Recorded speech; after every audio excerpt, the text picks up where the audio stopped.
Hola, buenas tardes. Gracias por abrirnos las ventanas de sus hogares una vez más en esta emisión de los Jueves Culturales de San Jeroni de la Murtra durante este tiempo de confinamiento aquí en Badalona, en España.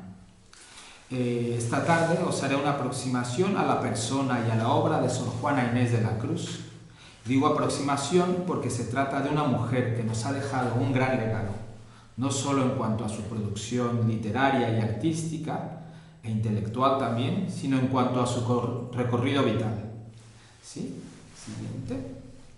Antes quisiera hacer un breve comentario sobre la experiencia claustral para situar mejor a nuestra personaje. ¿Sí? El claustro es una palabra que hace alusión a las claus en catalán, a las llaves. ¿Sí? Es una palabra que proviene del latín, claustrum. Y las llaves son precisamente el dispositivo que sirve tanto para cerrar como para abrir un espacio y todo lo que contiene este. De igual manera, un claustro es un ámbito que sirve para cerrar y para abrir a la vez como dispositivo arquitectónico. Un claustro a nivel arquitectónico está compuesto por un patio o un jardín cuadrangular con galerías y con dependencias que se sitúan a su alrededor. Podemos decir que este es su continente. Como espacio simbólico, este continente está lleno de contenido. El claustro es como un vaso. Para poder beber agua es necesario poder contenerla, si no se nos escapa entre las manos. De esta forma el claustro es el continente de la vida claustral. Sin él no se podría entender la vida de las comunidades monásticas. Las comunidades de vida religiosa, como la de los jerónimos y las jerónimas, encuentran en el claustro una fuente de libertad. Al menos esta es su misión. Para ellas, cuando cierran la puerta de la portería, el mundo queda cerrado afuera. Es decir, no se encierran ellas, sino que queda el mundo cerrado afuera. Y el claustro y todo su recinto monástico se convierten de esta forma en un camino de liberación. Camino que busca la unión con Dios y que implica irse despojando de todo aquello que nos estorba para este encuentro con el Creador. Siguiente. En esta imagen podemos ver lo que se llama el claustro de Sor Juana. Es el claustro del antiguo monasterio de San Jerónimo en la Ciudad de México y que actualmente alberga la Universidad Sor Juana. Sor Juana Inés de la Cruz fue una monja jerónima. Los jerónimos y jerónimas, siguiendo la espiritualidad de San Jerónimo, se consideran ermitaños y ermitañas que viven en comunidad. La claustredad, entonces, implica el encuentro con Dios que pasa necesariamente por la encrucijada que forman la convivencia con el otro y la soledad total.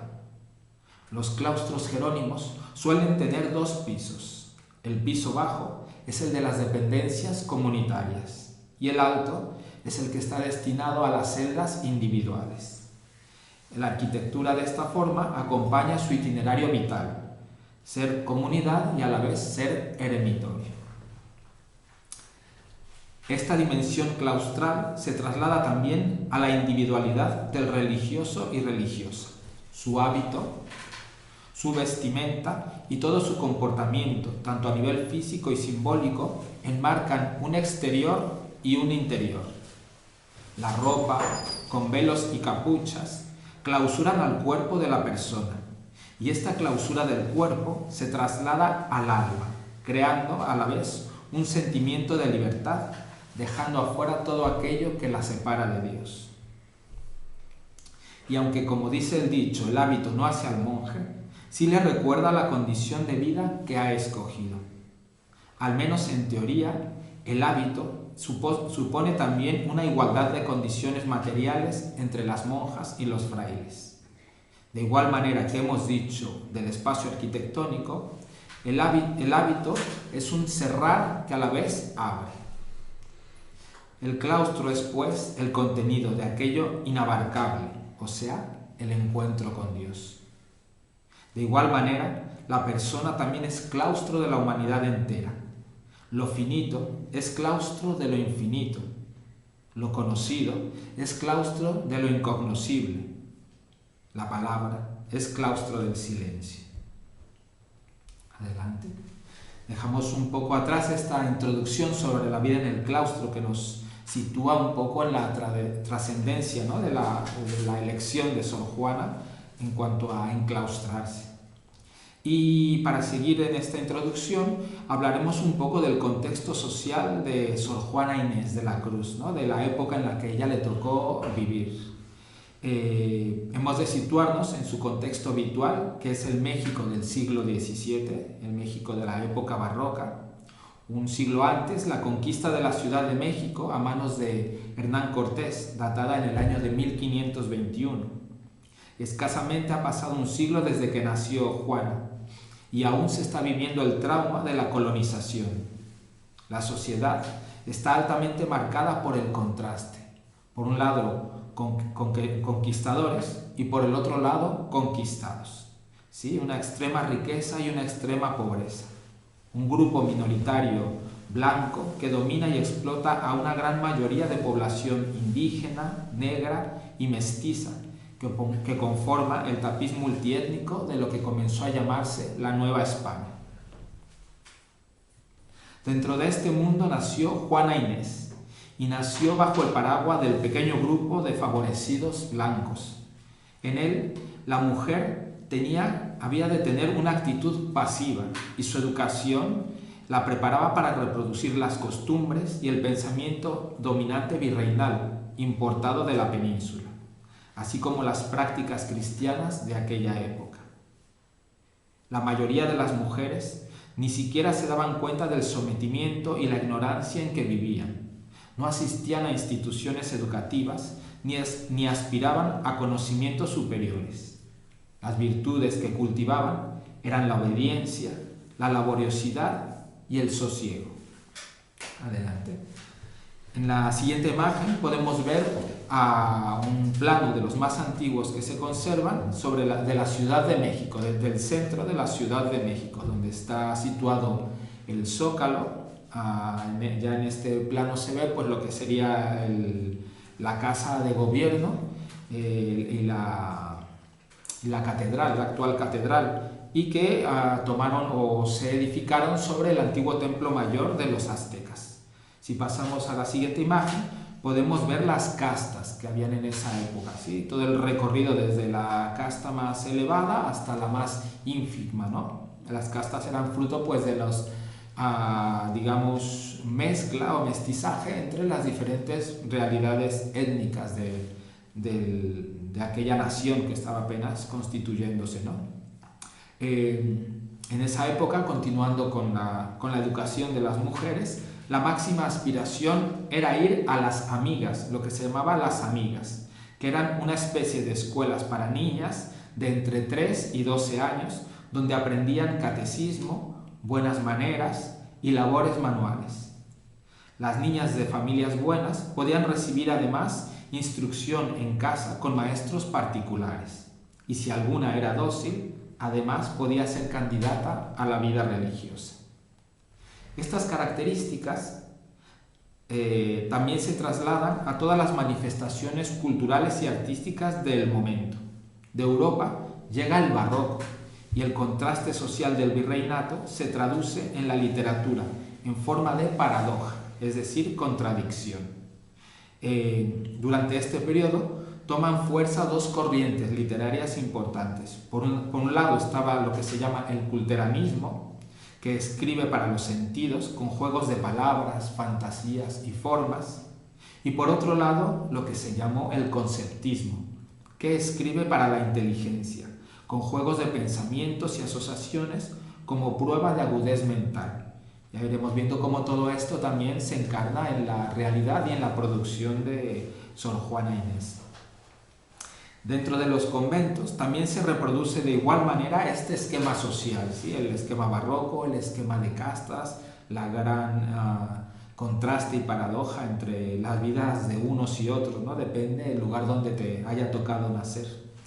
La división y el contraste que se da es en base al color de la piel y a la riqueza de los padres.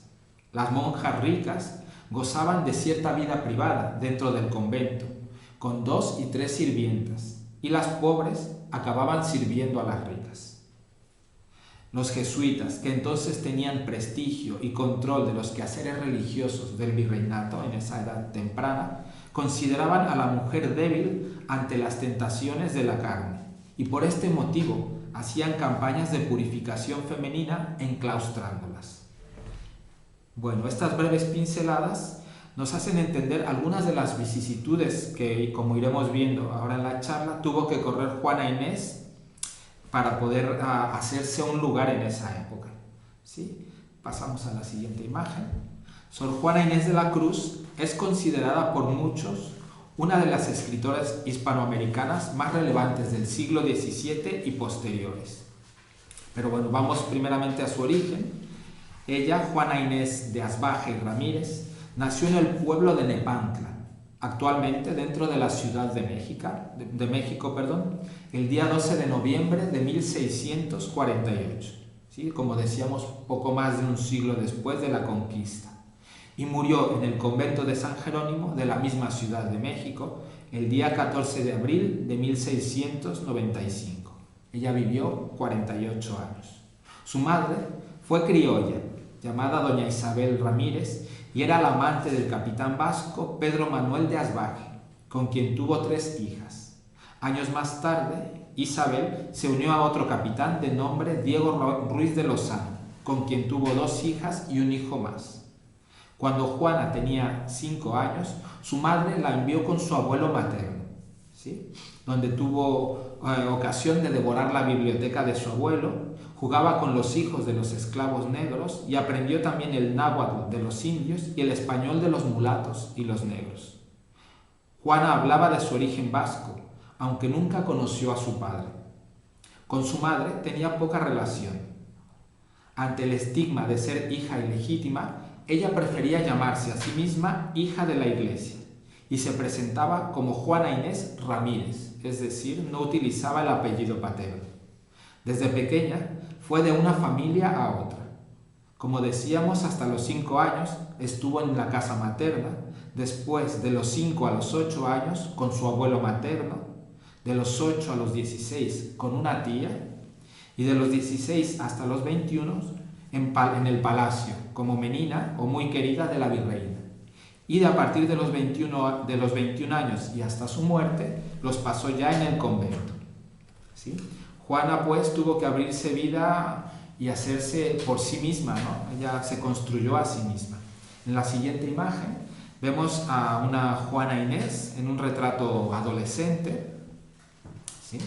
Es una pintura que esta en concreto no es de la época, pero bueno, la recrea con los vestidos que se usaban en ese momento. En la siguiente imagen veremos la casa del abuelo materno tal como es ahora, restaurada, ¿sí? En ella pues pasó unos cuantos años de su infancia y donde, como decíamos, se dedicó a devorar la biblioteca del abuelo. Y por último, vemos una imagen más del Zócalo, es decir, de la Plaza Mayor de la Ciudad de México, ¿sí? Vimos en la primera imagen del Zócalo una de las primeras que se conservan y aquí ya una más elaborada.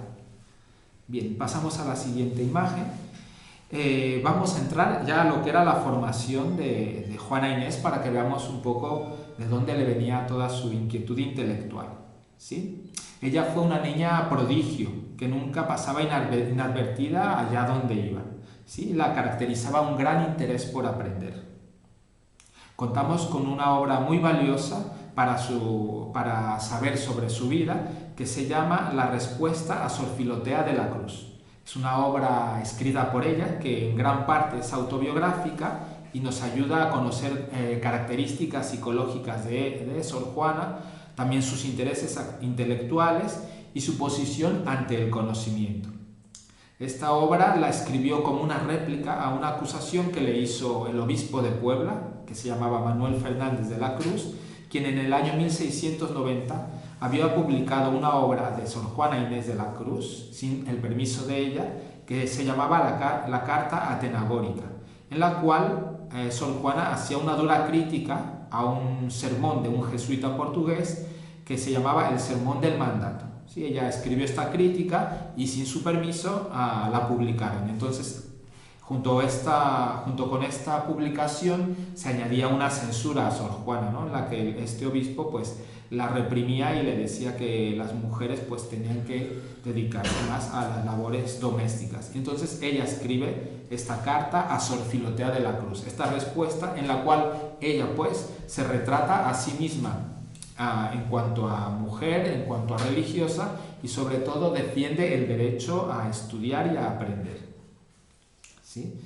Entre otras cosas, Juana, como en esta obra que les voy citando, pues dice o habla de sus primeros años de vida y de cómo ya despuntaba en materia de estudios, ¿no? Y cito lo que dice: no había cumplido los 3 años de mi edad cuando, enviando mi madre a una hermana mía mayor que yo a que se enseñase a leer en una de las que llaman amigas, es decir, escuelas, me llevó a mí tras ella el cariño y la travesura, y viendo que le daban lección, me encendí yo de manera en el deseo de saber leer, que engañando a mi parecer a la maestra, le dije que mi madre ordenaba que me diese lección. Ella no lo creyó, porque no era creíble, pero por complacer al donaire me la dio. Proseguí yo en ir, y ella prosiguió en enseñarme, ya no de burlas, porque la desengañó la experiencia, y supe leer en tan breve tiempo que ya sabía, cuando lo supo mi madre, a quien la maestra lo ocultó por darle gusto por entero y recibir el galardón por junto. Y yo la callé, creyendo que me azotarían por haberlo hecho sin orden. Aún vive la que me enseñó, Dios la guarde y puede testificar. ¿Sí? Era, como ella dice, pues a los 3 años, un poco a escondidas de su madre, comenzó su aprendizaje en la lectura. Pero bueno, su delirio por aprender no acabó aquí, la misma Juana lo dice. Después, como 6 o 7 años, y sabiendo ya leer y escribir, con todas las otras habilidades de labores y costuras que aprenden las mujeres, oí decir que había universidad y escuelas en las que se estudiaban las ciencias en México, y apenas lo oí, y mudándome el traje, es decir, vistiéndose de hombre, me enviase a México, a la ciudad, en casa de unos deudos que tenía para estudiar y cursar la universidad. Su madre no lo quiso hacer. Ella no lo quiso hacer, dice, e hizo muy bien, pero yo, para satisfacer el deseo en leer muchos libros, varios que tenía mi abuelo, sin que bastasen castigos ni reprensiones a estorbarlo, de manera que en cuanto vine a México se admiraban no tanto del ingenio cuanto de la memoria y noticias que tenía en edad que parecía que apenas había tenido tiempo para aprender a hablar. Pues bien, vemos cómo la pequeña Juana, a la edad en que otras niñas y niños comenzaban quizás a leer, ya poseía una gran biblioteca en su cabeza. De sus líneas podemos ver trazos de su carácter rebelde y decidido. Se dice que a los 8 años ya escribe su primer poema, una loa eucarística, la cual no se conserva. Se esforzaba tanto en aprender que se imponía severos castigos, como irse cortando el cabello si no aprendía algo antes de que hubiera vuelto a su tamaño.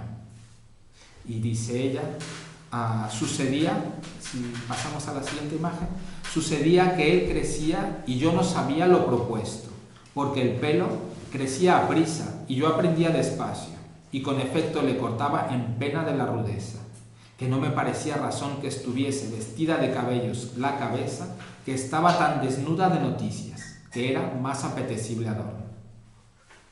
Pasamos a la siguiente y vemos que es una imagen del libro La Carta Atenagórica, que es la que ella escribió y publicaron sin su consentimiento.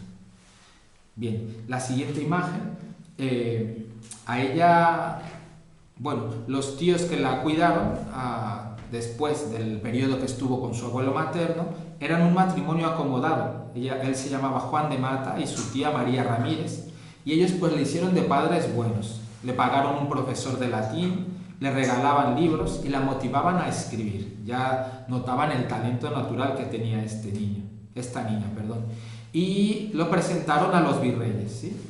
Ellos quedaron fascinados ante el fenómeno que representaba una joven tan bella y tan erudita, y a partir de esta relación ella se estableció en el palacio, ¿sí? Fue a vivir al lado de la virreina.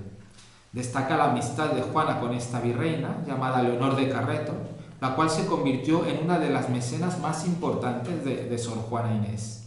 La virreina visitaba a menudo al convento cuando se hizo monja y le hacía regalos.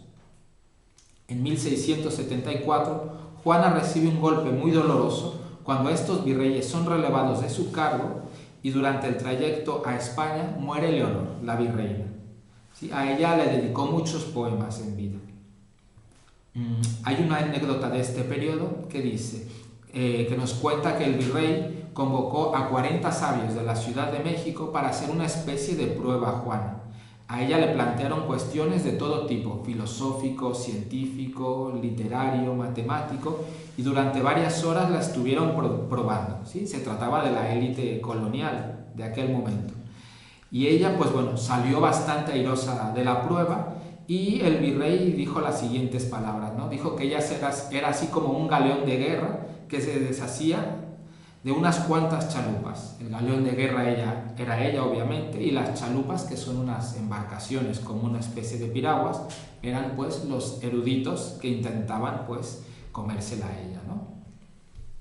Hay un escritor muy famoso en México, Fernando Benítez, que escribió una novela llamada El demonio en los conventos, que nos narra la historia una versión de la vida de Sor Juana, y él dice, aunque muchos admiraban su gracia y su belleza, no toleraban lo que ella misma llamaba su locura, su vicio de andar siempre hundida en un mar de papeles y libros. Ella era excepcional, una aberración que no encajaba en las costumbres de su tiempo. Los hombres temían su talento, de modo que estaba excluida toda posibilidad de matrimonio y aún de encontrar correspondencia a sus afectos. Pasamos a la siguiente imagen y vemos ahí un retrato de Juana Inés, joven aún, justo antes de entrar al convento, ¿sí? Aún vestida pues con ropas palaciegas. Vamos a la siguiente imagen.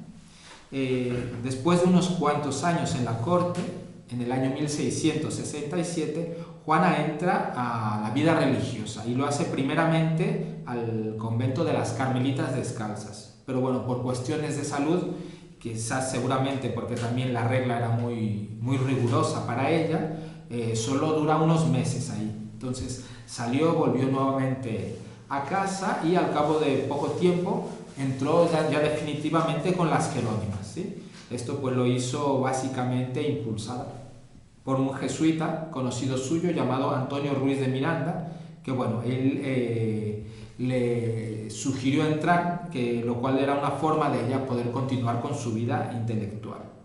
A este respecto, Juana nos habla pues con mucha sinceridad. Dice, entréme religiosa porque aunque conocía que tenía el estado de cosas, las cosas accesorias hablo, no de las formales, muchas repugnantes a mi genio, o sea, habla de cosas de la vida religiosa que no le gustaban, con todo, para la total negación que tenía al matrimonio, era lo menos desproporcionado y lo más decente que podría elegir en materia de la seguridad que deseaba de mi salvación.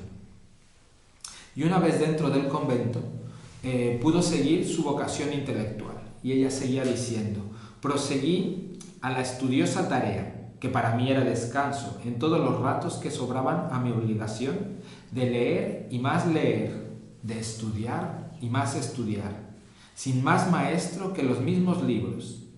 Ya se ve cuán duro es estudiar en aquellos caracteres sin alma, careciendo de la voz viva y explicación del maestro. En la siguiente imagen podemos ver a Sor Juana Inés de la Cruz, ¿sí? Retratada en la toma de su hábito, ¿sí? Era como una novia, ¿no? Engalanada pues con una corona de flores y un cetro, que bueno, era una manera pues de simbolizar que dejaba atrás el mundo, ¿no? Y que se encerraba o se enclaustraba en ese lugar que le daría pues esa libertad intelectual que ella tanto deseaba. Ella se arrepentía mucho de no ser una digna estudiante de teología, que era la forma de llegar a Dios. No obstante, sentía la inclinación de llegar al conocimiento de Dios a través del estudio de las ciencias y de las artes. O sea, suplía el estudio teológico por el estudio científico e intelectual, era su forma de acercarse a Dios. Y dice ella misma, parecióme precioso para llegar a ella, es decir, a la teología, subir por los escalones de las ciencias y artes humanas, porque ¿cómo entenderá el estilo de la reina de las ciencias, es decir, la teología, quien aún no sabe de las ancilas, es decir, de las sirvientas? ¿Cómo sin lógica sabría yo los métodos generales y particulares con que está escrita la Sagrada Escritura? ¿Cómo sin aritmética se podrán entender tantos cómputos de años, de días, de meses, de horas, de hebdómadas, es decir, semanas, tan misteriosas como las de Daniel y otras para cuya inteligencia es necesario saber las naturalezas, concordancias y prioridades de los números? Y de esta manera va haciendo en su obra una serie de disquisiciones sobre el por qué es importante saber las cosas del mundo natural para acceder al mundo sobrenatural. Adelante la imagen. Estamos, como podemos ir viendo, ante una mente totalmente apasionada por el conocimiento. Tenía un gran interés por todo e incluso ella tenía un método propio, ¿sí?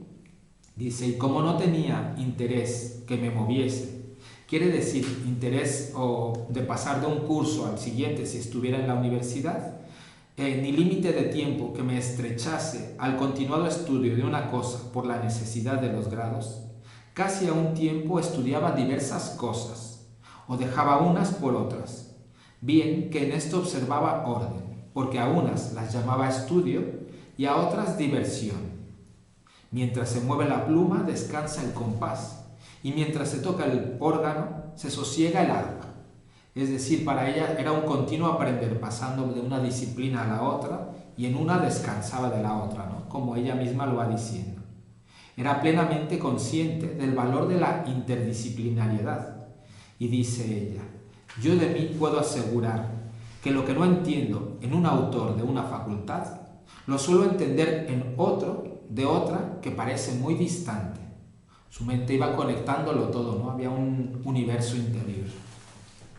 Juana Inés, en un arrebato de sinceridad, se lamenta cómo su situación dentro del convento la estorbaba de poder dedicarse más a su vocación intelectual. Y lo dice con las siguientes palabras.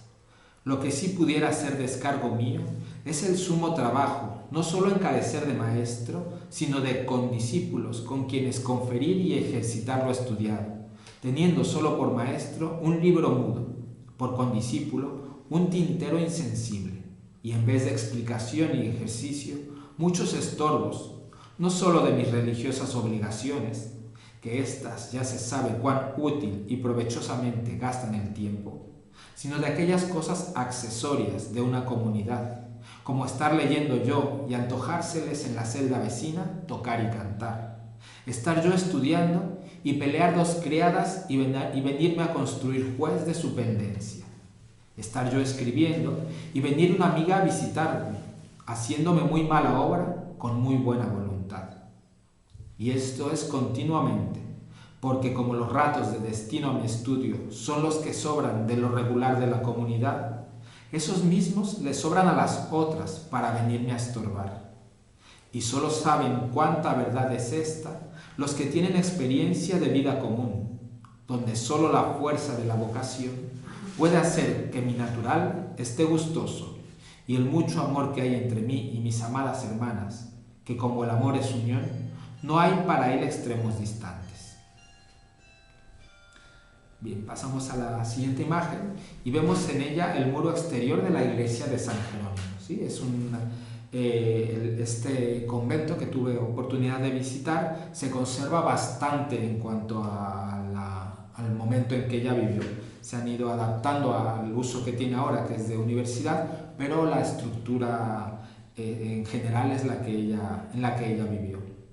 ¿Sí? Avanzamos a la siguiente imagen y dice que incluso del cocinar ella sacaba aprendizaje, hablando de la manera en que los huevos se comportan ante determinadas combinaciones de sustancias. Nos dice, ¿qué podemos saber las mujeres sino filosofías de cocina? Bien dijo Lupercio Leonardo, que bien se puede filosofar y aderezar la cena. Y yo suelo decir viendo estas cosillas, si Aristóteles hubiera guisado, mucho más hubiera escrito. Vemos cómo ella, bueno, de todo hace filosofía y de todo hace humor también, ¿no? Y concluye su defensa de que sin libros también se aprende, diciendo que incluso cuando soñaba, continuaban sus argumentos y composiciones poéticas. Más adelante, en la obra autobiográfica de la que vamos hablando, nos habla también de la igualdad de géneros, ¿sí? Juana Inés hace toda una defensa del por qué la mujer es apta para acceder al conocimiento, tanto científico y cultural como teológico, y propone para la formación dentro del convento la figura de la anciana maestra, y dice: ¿qué inconveniente tiene una mujer anciana, docta en letras y de santa conversación y costumbres, tuviese a cargo la educación de las doncellas, y no que éstas o se pierden por falta de doctrina o por querérsela aplicar por tan peligrosos medios cuales son los maestros hombres? También hace mención de tantas mujeres santas y no santas que se han dedicado a escribir, como Santa Teresa de Jesús o Ágreda y María de la Antigua. Juana se defiende diciendo: lo que solo he deseado es estudiar para ignorar menos, que según San Agustín, unas cosas se aprenden para hacer y otras para solo saber. Y no solo es lícito, sino utilísimo y necesario a las mujeres el estudio de las sagradas letras, y mucho más a las monjas. Podemos ver con sus argumentos cómo esta religiosa, esta Jerónima del siglo XVII, pues era una adelantada, ¿no?, por siglos a su época. Sor Juana Inés fue monja durante 27 años. No llegó a considerarse mística, no se llega a considerar mística, pero siempre cumplió las reglas del convento y, como ella lo indicó, era de trato amable. Ejerció varios cargos, entre ellos el de contable y archivista, y en 2 ocasiones rechazó el ser priora. Fue frecuentada por virreyes y numerosos cortesanos, además de admirada por intelectuales de la época. El locutorio del convento se transformó en una especie de academia donde se daban conversaciones profanas y religiosas, discusiones escolásticas, representaciones teatrales e incluso conciertos. Sor Juana era el centro, imponiendo criterios, respondiendo peticiones, solicitada de encargos poéticos, consejos y súplicas, las cuales atendía de manera generosa. Juana era famosa en todo México. A la llegada de los nuevos virreyes le encargaron para escribir un arco triunfal, ¿sí?, una composición poética que alababa, y ella escribe el famoso Neptuno alegórico, figurando al virrey como Neptuno. Con los nuevos virreyes también se establece una relación totalmente familiar y les dirigía cartas y poesías. Cuando dejan el cargo y marchan a Madrid, los condes le piden una recopilación de su obra y la publican bajo el nombre de Inundación Castálida. En la portada del libro, Sor Juana Inés es nombrada la 10ª musa. De esta forma, su obra fue publicada en el territorio español antes que en México.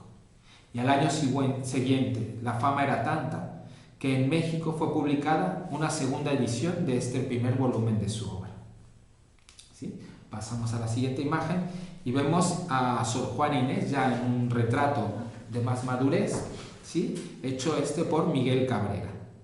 Vamos ya yendo a las conclusiones, ¿sí?, y vemos los últimos años de Sor Juana. Pasamos de imagen. En 1691, Sor Juana publica la obra de la que estamos hablando todo el tiempo, La respuesta a Sor Filotea de la Cruz, y esta obra, como decimos, en parte autobiográfica y en parte reivindicativa, es la respuesta a la carta de Sor Filotea, ¿sí?, esta que escribió el obispo de Puebla. A partir de este hecho, en el año 1691, comienza el último capítulo de la vida de Juana Inés. Sus amigos y protectores ya han muerto. En la Nueva España, es decir, en lo que ahora es México y otros países, se viven momentos de agitación social y epidemias. El caso es que en el año de 1693, Sor Juana deja de escribir para dedicarse exclusivamente a la vida religiosa. Se recoge en el silencio, viviendo una verdadera clausura. No se conoce con precisión las causas de tal giro en su vida. Algunos hablan de una entrega radical a la vida ascética, sobre todo a partir de su renovación de votos en el año 1694. Otros hablan de una conspiración en contra de su obra y de su persona.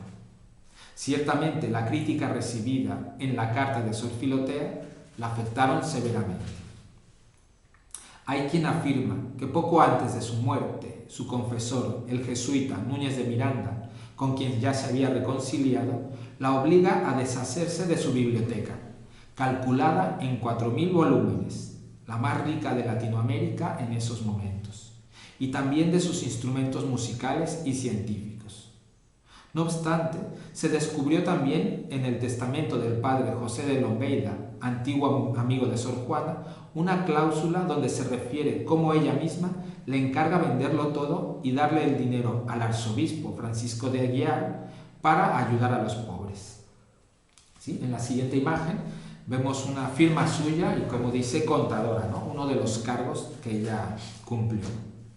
Pasamos a la siguiente imagen. Se conservan dos textos preciosos de este último periodo. Uno es su renovación de votos, que ya lo hemos mencionado, en el año 1694. ¿Sí? En esta protesta de fe y renovación de votos, ella la deja escrita con su propia sangre. ¿Sí? Y dice el texto: Jesús, María y José, yo, Juana Inés de la Cruz, monja profesa de este convento de San Jerónimo de México, protesto que creo en Dios Todopoderoso, tres personas distintas y un solo Dios verdadero, y creo que encarnó y se hizo hombre el Verbo para redimirnos, con todo lo demás que cree y confiesa la Santa Madre Iglesia Católica, cuya hija obediente soy, y como tal quiero y protesto vivir y morir en esta fe y creencia, y que se entienda que no es mi voluntad hacer, decir ni creer cosa en contra de esta verdad. Como vemos, ella se sigue defendiendo, ¿no?, de las acusaciones que vivió. Por lo cual estoy pronta a dar 1000 vidas que tuviera y a derramar toda la sangre que hay en mis venas. Y así como escribo con ella estos renglones, ella, como los comentaba, los escribió con sangre, así deseo que todas se derramen, confesando la santa fe que profeso, creyendo con el corazón y confesando con la boca esta verdad a todo trance y riesgo. Protesto también que pido confesión de mis culpas, de las cuales me duelo, sobre todo dolor, por ser ofensas de Dios, a quien amo sobre todas las cosas, solo por ser quien es, en quien creo, a quien amo, a quien espero, que me ha de perdonar mis culpas, por sola su misericordia infinita, y por la preciosísima sangre que por mí derramó, y por intercesión de mi Señora la Virgen María, todo lo cual ofrezco en satisfacción de mis culpas.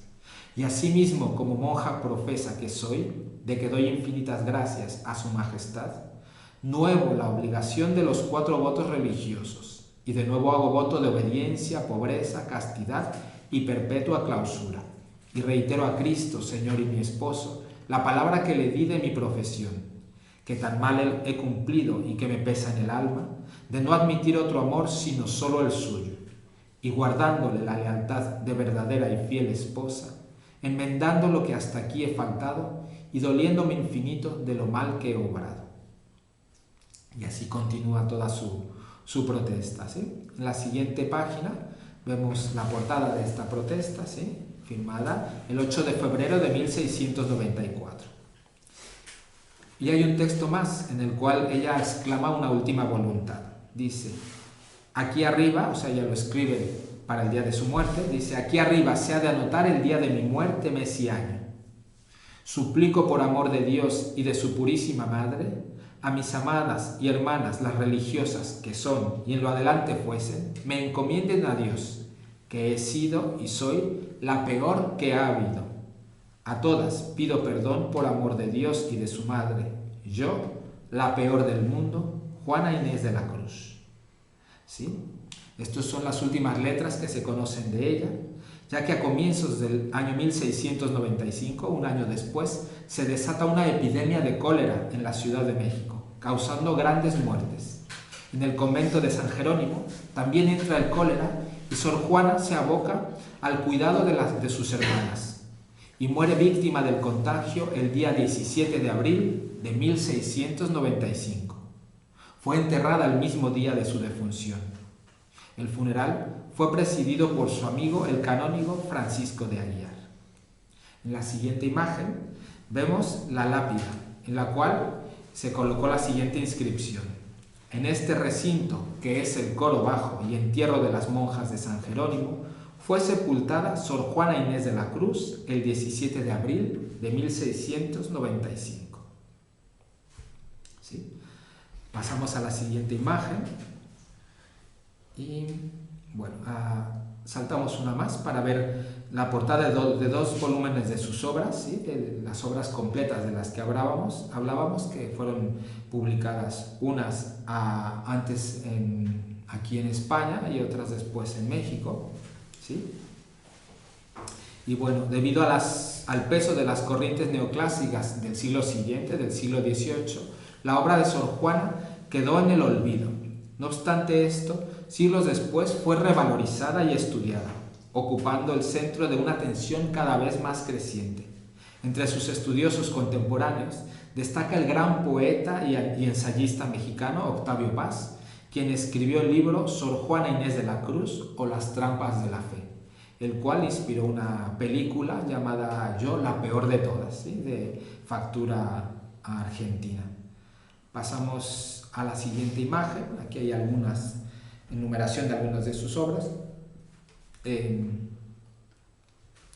la siguiente imagen vemos también facsímiles de dos de sus obras más conocidas, el Neptuno alegórico, que era esta obra que escribió para los nuevos virreyes, y las famosas redondillas que van diciendo: hombres necios que acusáis a la mujer sin razón, que es uno de los poemas más conocidos de Sor Juana. Vamos a la siguiente imagen ya para dar paso a la conclusión, ¿sí? Y bueno, solo decir que Sor Juana fue y es un ser que no pasa inadvertido, ¿sí? Fue en su época encorsetada en la condición de mujer dentro de la sociedad conservadora y machista del siglo XVII del México virreinal. Desde muy pequeña siguió el dictado de su corazón y también el de su inteligencia. Por amor a las letras y al conocimiento, no le importó encerrar su vida dentro de las rejas de un convento. Enclaustrar de esta forma su libertad fue la única manera de poder sobrevivir como mujer que piensa y siente, con derecho a estudiar, a razonar y a expresarse, aunque tuviera de hacerlo en la soledad más dura y envuelta de incomprensión. Para el movimiento feminista en México es considerada una de las más altas banderas. No obstante esto, Juana Inés va más allá. Ella luchó por la igualdad de los sexos y por el derecho de la mujer a adquirir conocimientos y a ser autónoma en sus sentimientos y pensamientos. Esta lucha es igualmente válida tanto para hombres como para mujeres, y en este sentido es más elocuente la vida de Sor Juana que no sus escritos. Al final de su vida, ella supo retirarse. Se especula mucho sobre las razones de su renuncia a los bienes materiales, pero viendo quién era Juana Inés, podemos intuir que ella sabía por qué había llegado el momento de dejarlo todo. Ella, que no necesitaba de libros ni de objetos, porque podía aprender de cualquier persona o situación. Así como sabía hablar o escribir de muchas cosas, también demostró que llegado el momento, también sabía callar.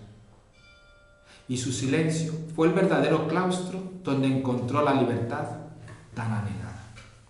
Y bien, aquí concluimos esta disquisición o esta breve pincelada de lo que fue la vida y la obra de Sor Juana Inés de la Cruz, ¿sí? En aquella época, antes digamos de lo que fue la desamortización de Mendizábal, el único convento jerónimo que existía fuera de la península era el de México, el de las Jerónimas de México. Entonces, bueno, es también una insigne hija de San Jerónimo, ¿sí?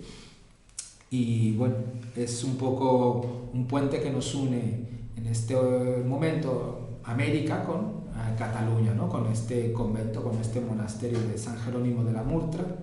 Y sin más, yo les invito a que podáis buscar todo lo que hay de Sor Juana Inés de la Cruz, porque realmente es un universo muy rico, ¿no? Hablamos del barroco, que el barroco también es una expresión o un querer plasmar la realidad de una forma muy rica, ¿sí? En todas las artes, en todas las ciencias.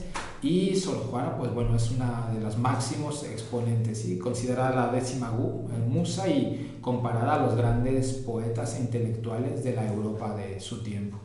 Pues muchas gracias y los invitamos a que al siguiente jueves nos acompañen en este espacio y podamos continuar este coloquio desde San Jerónimo de la Murtra hacia afuera. Gracias.